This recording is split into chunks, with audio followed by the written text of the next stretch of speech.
ନମସ୍କାର, ମୁଁ ଜଗଦୀଶ ଆପଣଙ୍କ ପାଇଁ ନେଇକି ଆସିଛି ଆଜି ସକାଳର କେତୋଟି ଗୁରୁତ୍ୱପୂର୍ଣ୍ଣ ଖବର। ସେଥିପାଇଁ ଭିଡ଼ିଓଟିକୁ ଶେଷ ପର୍ଯ୍ୟନ୍ତ ଦେଖିବାକୁ ମୋର ଅନୁରୋଧ। ଚାଲନ୍ତୁ ଆଜି ସକାଳର ଖବର ଉପରେ ନଜର ପକାଇବା। ଆଜିର ପ୍ରଥମ ଖବର, ବହୁ ପ୍ରତୀକ୍ଷିତ capital region ring road Bhubaneswar ବାଇପାସରୁ କେନ୍ଦ୍ର କ୍ୟାବିନେଟର ମଞ୍ଜୁରୀ ମିଳିଛି। ଟ୍ୱିନ୍ ସିଟି ପାଇଁ 6 ଲେନ୍ ବିଶିଷ୍ଟ ରିଙ୍ଗ ରୋଡ ନିର୍ମାଣ କରାଯିବ। ପ୍ରଧାନମନ୍ତ୍ରୀ ନରେନ୍ଦ୍ର ମୋଦିଙ୍କ ଅଧ୍ୟକ୍ଷତାରେ ଗତ ମଙ୍ଗଳବାର ବସିଥିବା ଆର୍ଥିକ ବ୍ୟାପାର କ୍ୟାବିନେଟ କମିଟି ବୈଠକରେ ଏହି ପ୍ରସ୍ତାବକୁ ଅନୁମୋଦିତ ମିଳିଛି। 110.875 କିଲୋମିଟର ଲମ୍ବା ରିଙ୍ଗ ରୋଡ ପାଇଁ ମୋଟ 8,307.74 କୋଟି ଟଙ୍କାର ଖର୍ଚ୍ଚ ହେବ ବୋଲି ସୂଚନା ଆସିଛି। ଜାତୀୟ ରାଜପଥ ଅଧିକାରୀ ଟ୍ରାଫିକ ଯୋଗୁଁ ଖୋର୍ଦ୍ଧା, ରାମପୁର, କଟକ, ଟାଙ୍ଗା ମଧ୍ୟରେ ଯାତାୟାତ ବାଧାପ୍ରାପ୍ତ ହେଉଥିବା ଯୋଗୁଁ ଏହି ସମସ୍ୟା ସମାଧାନ ପାଇଁ 6 ଲେନ୍ ବିଶିଷ୍ଟ ଗ୍ରୀନଫିଲ୍ଡ ରାଜପଥ ନିର୍ମାଣ ନେଇ ପ୍ରସ୍ତାବ ଦିଆଯାଇଥିଲା। ଏହି ପ୍ରକଳ୍ପ ଦ୍ୱାରା ଓଡ଼ିଶା ସହ ପୂର୍ବ ଭାରତରେ ଅନେକ ରାଜ୍ୟ ଲାଭବାନ ହେବେ ଏବଂ ଏହା ଦ୍ୱାରା ଖୋର୍ଦ୍ଧା, ଭୁବନେଶ୍ୱର, କଟକରୁ ଭାରୀ ବାଣିଜ୍ୟ ଗାଡ଼ିଗୁଡ଼ିକ ଟ୍ରାଫିକ ହ୍ରାସ କରାଯାଇପାରିବ, ଯାହା ପରିବହନ ଖର୍ଚ୍ଚକୁ କମ୍ କରିପାରିବ ଏବଂ ଆଞ୍ଚଳିକ ସାମାଜିକ ଅର୍ଥନୈତିକ ବିକାଶ ଗତି ଦେବ। ଏହି ପ୍ରକଳ୍ପ 3 ଜାତୀୟ ରାଜପଥ NH-55, NH-57 ଏବଂ NH-655 ଭଳି ଗୋଟିଏ ରାଜ୍ୟର ରାଜପଥ NH-65 ସହ ସମନ୍ୱୟ ହେବ, ଯାହା ସମଗ୍ର ଓଡ଼ିଶାର ପ୍ରମୁଖ ଅର୍ଥନୀତି, ସାମାଜିକ ଏବଂ ଲଜିଷ୍ଟିକ୍ ନୋଡଗୁଡ଼ିକୁ ସଂଯୋଗ ପ୍ରଦାନ କରିବ। ଏହା ସହିତ ଉନ୍ନୟନ କରିଡର, 10ଟି ଅର୍ଥନୈତିକ ନୋଡ, 4ଟି ସାମାଜିକ ନୋଡ ଏବଂ 5ଟି ଲଜିଷ୍ଟିକ୍ ନୋଡ ସହିତ ସହଯୋଗ କରି ମଲ୍ଟି ମଡାଲ ସମନ୍ୱୟକୁ ବୃଦ୍ଧି କରିବ। ପ୍ରକଳ୍ପ କାର୍ଯ୍ୟକାରୀ ହେବା ପରେ ଆଞ୍ଚଳିକ ଅର୍ଥନୈତିକ ଅଭିବୃଦ୍ଧିରେ ଗୁରୁତ୍ୱ ଭୂମିକା ଗ୍ରହଣ କରିବ ଏବଂ ପ୍ରମୁଖ ଧାର୍ମିକ ଓ ଅର୍ଥନୈତିକ କେନ୍ଦ୍ରଗୁଡ଼ିକ ଯୋଗାଯୋଗକୁ ବଢ଼ାଇବ। ଚାଲନ୍ତୁ ନଜର ପକାଇବା ପରବର୍ତ୍ତୀ ଖବର ଉପରେ। ଅବପାତରେ ପରିଣତ ହେଲା ବଙ୍ଗୋପସାଗରରେ ସୃଷ୍ଟି ହୋଇଥିବା ଲଘୁଚାପ। ଉତ୍ତର ଆନ୍ଧ୍ରପ୍ରଦେଶ ଏବଂ ଦକ୍ଷିଣ ଓଡ଼ିଶା ଉପକୂଳରେ ଏହା ସକ୍ରିୟ ରହିଛି। ଆଜି ଆନ୍ଧ୍ରପ୍ରଦେଶ ଓ ଦକ୍ଷିଣ ଓଡ଼ିଶାରେ ଗତି କରିବା ବେଳେ ପ୍ରଭାବରେ ଆସନ୍ତା 2 ଦିନ ଧରି ପ୍ରବଳ ବର୍ଷା ହେବାର ସମ୍ଭାବନା ରହିଛି।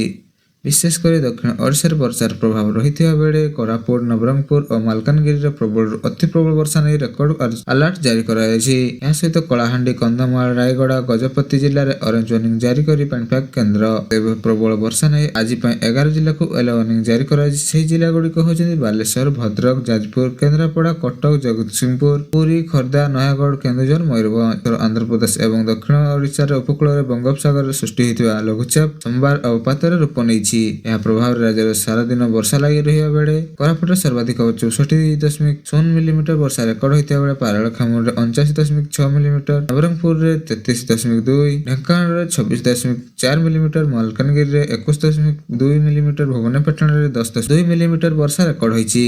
ଏହା ସହିତ ତାଳଚେରରେ ମଧ୍ୟ 10 ମିଲିମିଟର ବର୍ଷା ରେକର୍ଡ ହୋଇଛି ବୋଲି କହିଛି ପାଣିପାଗ ବିଭାଗ କେନ୍ଦ୍ର। ଚାଲନ୍ତୁ ନଜର ପକାଇବା ପରବର୍ତ୍ତୀ ଖବର ଉପରେ। ଭାରତ ଚାଇନା 24ତମ ସ୍ତରୀୟ ଆଲୋଚନା। ଚାଇନାର ବୈଦେଶିକ ମନ୍ତ୍ରୀ ୱାଙ୍ଗ ୟି ଏବଂ ଭାରତର NSA ଅଜିତ ଡୋଭାଲ ଗତକାଲି ସାକ୍ଷାତ କରିଛନ୍ତି। ଉଭୟ ଭାରତ ଚାଇନା ସୀମାର ପ୍ରସଙ୍ଗରେ 24ତମ ସ୍ୱତନ୍ତ୍ର ପ୍ରତିନିଧି SR ଆଲୋଚନା କରିଥିବା ବେଳେ ଡୋଭାଲ କହିଛନ୍ତି ଯେ ଉଭୟ ଦେଶ କୂଟନୈତିକ ସମ୍ପର୍କରେ 75 ବର୍ଷ ପୂରଣ କରୁଛନ୍ତି ଏବଂ ଏହାକୁ ଉତ୍ସବ ରୂପେ ପାଳନ କରିବା ଉଚିତ ବୋଲି କହିବା ସହିତ ସୀମାରେ ଶାନ୍ତି ଫେରାଇବାକୁ ଦ୍ୱିପାକ୍ଷିକ ସମ୍ପର୍କ ଆହୁରି ମଜବୁତ ହୋଇପାରିବ। ୱାଙ୍ଗ ୟି ଡୋଭାଲଙ୍କ ପ୍ରୟାସକୁ ପ୍ରଶଂସା କରିବା ସହିତ ଭାରତ ଚାଇନା ସମ୍ପର୍କର ଉନ୍ନତି କରିବାର ଏକ ଗୁରୁତ୍ୱପୂର୍ଣ୍ଣ ସମୟ ବୋଲି କହିଛନ୍ତି। ଚାଲନ୍ତୁ ନଜର ପକାଇବା ପରବର୍ତ୍ତୀ ଖବର ଉପରେ। ସ୍କୁଲର ନାମ ଲେଖାଇବା ପାଇଁ ଶିଶୁ ବାଟିକା ପିଲାଙ୍କୁ ମିଳିବ ୟୁନିଫର୍ମ। ପ୍ରଥମ ଶ୍ରେଣୀ ପିଲାଙ୍କ ଭଳି ଶିଶୁ ବାଟିକା ପିଲାଙ୍କୁ ମଧ୍ୟ ଦିଆଯିବ ଜୋତା, ଟି-ସାର୍ଟ, ଟ୍ରାକ୍ ପ୍ୟାଣ୍ଟ, କ୍ୟାପ୍ ଓ ପରିଚୟ ପତ୍ର। 3,10,839 ଶିଶୁ ବାଟିକା ଛାତ୍ରଛାତ୍ରୀଙ୍କୁ ମାଗଣା ସ୍କୁଲ ପୋଷାକ, ଜୋତା ଏବଂ ଅନ୍ୟାନ୍ୟ ଆନୁଷଙ୍ଗିକ ସାମଗ୍ରୀ ମିଳିବା ସହିତ ଏସବୁ ବଣ୍ଟନ ପାଇଁ ପ୍ରତି ଛାତ୍ର ପାଇଁ 1,000 ଟଙ୍କା ପାଣ୍ଠି ଆବଶ୍ୟକ ହୋଇଛି। ଏଥିପାଇଁ ପାଣ୍ଠି ଅନୁମୋଦନ ଦେବାକୁ ବିଦ୍ୟାଳୟ ଓ ଗଣଶିକ୍ଷା ବିଭାଗକୁ ଚିଠି ଲେଖିଛନ୍ତି ଓସେଫା।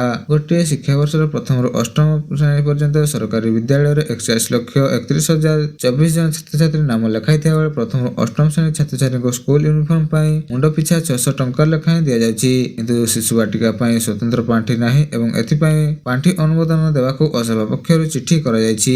ଚାଲନ୍ତୁ ନଜର ପକାଇବା ପରବର୍ତ୍ତୀ ଖବର ଉପରେ। ପୁଣି ଅନଲାଇନ ମହାପ୍ରସାଦ ବିକ୍ରି ନେଇ ବିଜ୍ଞାପନ। ଏକ ଅନଲାଇନ ଆପ୍ରେ ଏଭଳି ବିଜ୍ଞାପନ ଦେଖିବାକୁ ମିଳିଛି। ମହାପ୍ରସାଦ ନାମରେ ଜଗନ୍ନାଥ ଖଜା ବିକ୍ରି ସହ ନିର୍ମାଲ୍ୟ ମଧ୍ୟ ବିକ୍ରି ହେଉଥିବାର ବିଜ୍ଞପ୍ତିରେ ଦିଆଯାଇଛି। ତେବେ ଏହି ଘଟଣାକୁ ନେଇ ପୁରୀ ଜିଲ୍ଲା ଆମ୍ ଆଦମୀ ପାର୍ଟି ପକ୍ଷରୁ ପୁରୀ ସାଇବର ଥାନାରେ ଏତଲା ଦିଆଯିବା ସହିତ ବାରମ୍ବାର ଏହି ଘଟଣା ଘଟୁଥିବା ନେଇ ଅନେକ ଅଭିଯୋଗ ପରେ ମଧ୍ୟ ପୋଲିସ ଓ ଶ୍ରୀମନ୍ଦିର ପ୍ରଶାସନ କାହିଁକି ଏହା ଉପରେ ଦୃଢ କାର୍ଯ୍ୟାନୁଷ୍ଠାନ ଗ୍ରହଣ କରୁନାହିଁ ସେ ନେଇ ପ୍ରଶ୍ନ ଉଠାଇଛି ଆପ୍। ଏଣୁ ତୁରନ୍ତ ପୁରୀ ସାଇବର ଥାନା ପଦକ୍ଷେପ ନେବା ସହ ସମ୍ପୃକ୍ତ ଅନଲାଇନ ସଂସ୍ଥା ଉପରେ କଡ଼ା ଆକ୍ସନ ନେବାକୁ ଦାବି କରାଯାଇଛି। ଆମ୍ ଆଦମୀ ପାର୍ଟି ଜିଲ୍ଲା ସଭାପତି ସଞ୍ଜୟ ମହାନ୍ତି କହିଛନ୍ତି ପୁରୀରେ ଖଜା କେଜି 200 ଟଙ୍କାରୁ ଆରମ୍ଭ ହୋଇ ବିଭିନ୍ନ ଦାମର ପ୍ରକାର ଦର ରହିଥିବା ବେଳେ କିନ୍ତୁ ଅନଲାଇନ ଖୋଜା କେବଳ 1200 ଟଙ୍କାରେ ବିକ୍ରି କଲେ ଏବଂ ଏହାପରେ ଠକେଇ ଧର୍ମ ନାଁରେ ଏମାନେ ବ୍ୟବସାୟ କରୁଥିବାରୁ ତୁରନ୍ତ ଏମାନଙ୍କ ଉପରେ କାର୍ଯ୍ୟାନୁଷ୍ଠାନ ଗ୍ରହଣ କରାଯିବ ବୋଲି ଆମ୍ ଆଦମୀ ପାର୍ଟି ଦାବି କରିଛି। ଚାଲନ୍ତୁ ନଜର ପକାଇବା ପରବର୍ତ୍ତୀ ଖବର ଉପରେ। ଶକ୍ତି ବିଭାଗର ଗୃହ କମିଟି ବୈଠକରେ ବିଦ୍ୟୁତ ବିଲ୍ ଓ ସ୍ମାର୍ଟ ମିଟର ନେଇ ଉଦ୍ବେଗ ପ୍ରକାଶ ପାଇଛି। ତାପଜ ବିଦ୍ୟୁତ ଅପେକ୍ଷା ଜଳ ବିଦ୍ୟୁତ, ସୌର ବିଦ୍ୟୁତ ଏବଂ ପବନ ବିଦ୍ୟୁତ ଉତ୍ପାଦନ ବୃଦ୍ଧି କରିବା ପାଇଁ ଶକ୍ତି ବିଭାଗ ପକ୍ଷରୁ ସୁପାରିଶ ହୋଇଥିବା ବେଳେ ଅଧିକ ତାପଜ ବିଦ୍ୟୁତ ଉତ୍ପାଦନ ଯୋଗୁଁ ପ୍ରଦୂଷଣ ବୃଦ୍ଧି ପାଉଥିବାରୁ ଗ୍ରୀନ ଏନର୍ଜି ବୃଦ୍ଧି କରିବାକୁ କୁହାଯାଇଛି। ସବୁ ମେଡିକାଲ କଲେଜ ଓ ହସ୍ପିଟାଲରେ ନିରବଚ୍ଛିନ୍ନ ବିଦ୍ୟୁତ ଯୋଗାଇବାକୁ ଶକ୍ତି ବିଭାଗକୁ ସୁପାରିଶ କରିଛି କମିଟି। ସେହିପରି ମୃତ ବ୍ୟକ୍ତିଙ୍କ ନାମରେ ବିଦ୍ୟୁତ ବିଲ୍ ବକେୟା ଥିଲେ ଏବଂ ତାଙ୍କ ପରେ ପିଢ଼ି ଭିନ୍ନ ଭିନ୍ନ ଘରେ କରିଥିଲେ ସେମାନଙ୍କୁ ରିହାତି ଦିଆଯିବ ଏବଂ ବିଦ୍ୟୁତ ସଂଯୋଗ କରିବା ପାଇଁ ପରାମର୍ଶ ଦିଆଯିବ। ଏହା ସହ ଡିଫେକ୍ଟିଭ ସ୍ମାର୍ଟ ମିଟର ଓ ପାୱାର କଟ୍ ନେଇ ବୈଠକ ଉଦ୍ବେଗ ପ୍ରକାଶ କରିବା ସହିତ ସେଥିପାଇଁ ଶକ୍ତି ବିଭାଗର ଷ୍ଟାଣ୍ଡିଂ କମିଟି ଶକ୍ତି ବିଭାଗକୁ ରିପୋର୍ଟ ମଗାଯାଇଥିବା ବିଜେପି ବିଧାୟକ ଜୟ ନାରାୟଣ ମିଶ୍ର କହିଛନ୍ତି। ଚାଲନ୍ତୁ ନଜର ପକାଇବା ପରବର୍ତ୍ତୀ ଖବର ଉପରେ। ଖଣି ଏବଂ ଖଣିଜ ସଂଶୋଧନ ବିଲ୍ 2025 ଗତକାଲି ରାଜ୍ୟରେ ଅନୁମୋଦନ ଲାଭ କରିଛି।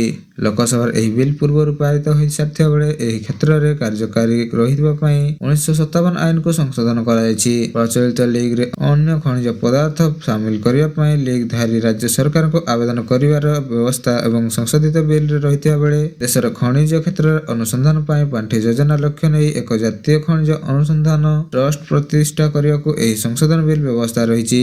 ଏହି ବିଲ୍ ଅନୁଯାୟୀ ଖଣିଜ ପଦାର୍ଥ କାରବାର ପଞ୍ଜୀକରଣ ଏବଂ ନିୟନ୍ତ୍ରଣ କରିବା ପାଇଁ ଏକ କର୍ତ୍ତୃପକ୍ଷ କାର୍ଯ୍ୟକାରୀ କରାଯିବ।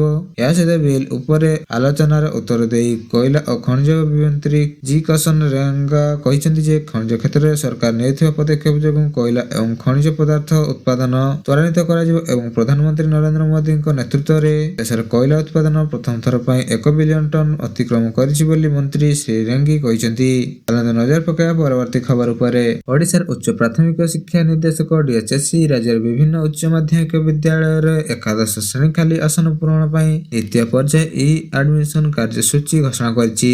ଏହି ପ୍ରକ୍ରିୟା 28 ଅଗଷ୍ଟରୁ ଆରମ୍ଭ ହେବାକୁ ଯାଉଥିବା ବେଳେ 31 ପର୍ଯ୍ୟନ୍ତ ଅନଲାଇନ ଆବେଦନ CFSAM ଓଡ଼ିଶା ପୋର୍ଟାଲ ମାଧ୍ୟମରେ ଦାଖଲ କରିପାରିବେ।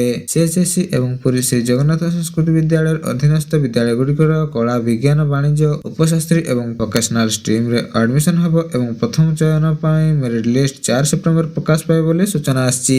ଚାଲନ୍ତୁ ନଜର ପକାଇବା ପରବର୍ତ୍ତୀ ଖବର ଉପରେ।